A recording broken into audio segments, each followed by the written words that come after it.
We are remembering the legendary comedian Bob Newhart. He died yesterday at the age of 94. For more than 60 years, he made all of us laugh, of course, with that unique deadpan style. Mark Barger has a closer look at comedy's unforgettable everyman. You mean you ask $40 an hour and you guarantee nothing? I validate. Bob Newhart was a master of deadpan humor. Pan American 715. You haven't seen United 209 up there anywhere, have you? In his stand-up, his movies, and hit sitcoms, few comedians could say so much. No raise, I bet. By saying so little.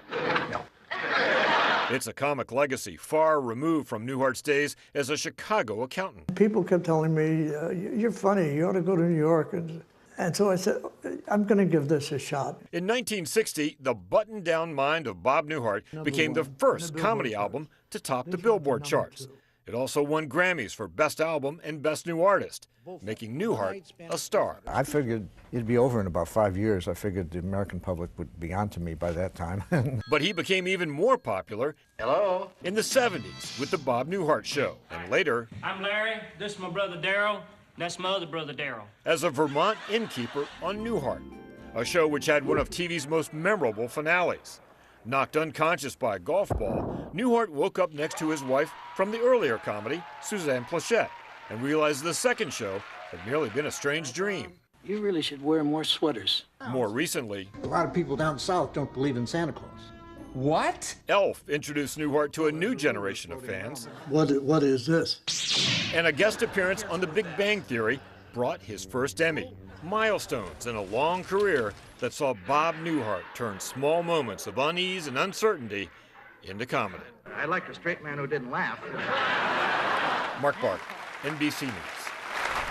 Bob Newhart brought that classic comedy all around the country. In fact, in July of 1991, he performed in Orono. That month, Maine politicians were locked in a bitter battle over the budget. The Republican governor and the Democratic-controlled legislature were at odds over the workers' compensation program and cuts that had been proposed to it, and that led to a shutdown of state government. Offices, state parks, state beaches, even state-owned liquor stores were all closed because of the budget mess.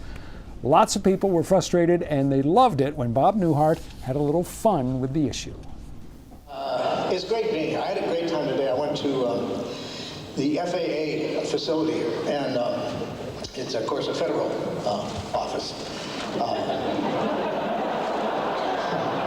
So it was open, you know.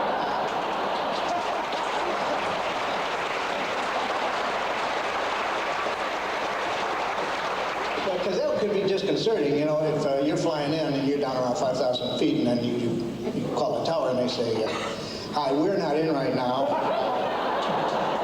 You leave your name and number and the time you call, we'll try to get back to you as soon as we resolve this workers' comp thing.